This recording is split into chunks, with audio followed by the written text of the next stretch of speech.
মানে আমরা কিন্তু অন্য কোনো ব্যক্তির অনুসরণ করতে করার সুযোগ নেই, যেটা আল্লাহ রাব্বুল আলামিন কুল হে নবী আপনি বলে দেন ইন কুনতুম তুহিব্বুনা আল্লাহ ফাত্তাবিউনি ইউহিব্বুকুমুল্লাহ, যদি তোমরা আল্লাহর ভালোবাসা পেতে চাও তাহলে মুহাম্মদ রাসূলুল্লাহ সাল্লাল্লাহু আলাইহি ওয়াসাল্লাম অনুসরণ করো, তাহলে আল্লাহ তোমাদেরকে ভালোবাসবে। কারণ আল্লাহর ভালোবাসা পেতে গেলে আমাদের কিন্তু মুহাম্মদ সাল্লাল্লাহু আলাইহি ওয়াসাল্লামের অনুসরণ করতে হবে, তার অনুসরণ করলে আমরা আল্লাহর ভালোবাসা পাবো। তার মানে ব্যক্তি জীবনে যদি আমি মুহাম্মদ সাল্লাল্লাহু আলাইহি ওয়াসাল্লাম অনুসরণ করি তাহলে আল্লাহর ভালোবাসা পাবো, সমাজ পরিবার জীবনে যদি মুহাম্মদ সাল্লাল্লাহু আলাইহি ওয়াসাল্লাম অনুসরণ করি পরিবার জীবনে আল্লাহর ভালোবাসা পাবো, ঠিক তেমনি রাষ্ট্রীয় জীবনে যদি আমি আল্লাহর রাসূলের আনুগত্য করি তাহলে রাষ্ট্রীয় জীবনে আমরা আল্লাহর ভালোবাসা পাবো ইনশাআল্লাহ। পরিশেষে যে কথাটি বলতে চাইবো তা হচ্ছে যে আজকে আমাদের বিশেষ করে বর্তমান সময়ে আমরা যেটা দেখতে পাচ্ছি যে সারা পৃথিবীতে এখন এই যে পরস্পর যে যুদ্ধ লেগে গেছে, এটা কিন্তু রাসূলুল্লাহ সাল্লাল্লাহু আলাইহি ওয়াসাল্লামের সিরাত চর্চা না থাকার কারণে আজকে আমরা বুঝতে পারছি না সমাধান তো মুহাম্মদ সাল্লাল্লাহু আলাইহি ওয়াসাল্লাম নিজেই দিয়ে গেছেন।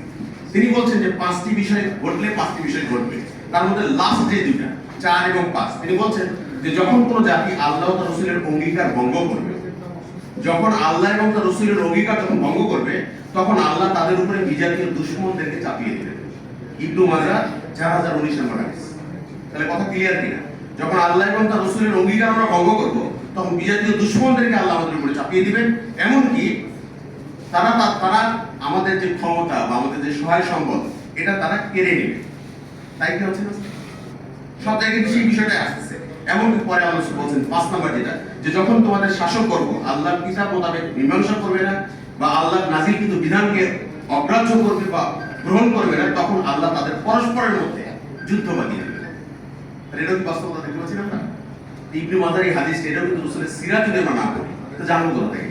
কাজে আমাদের এই পরিশেষে আমি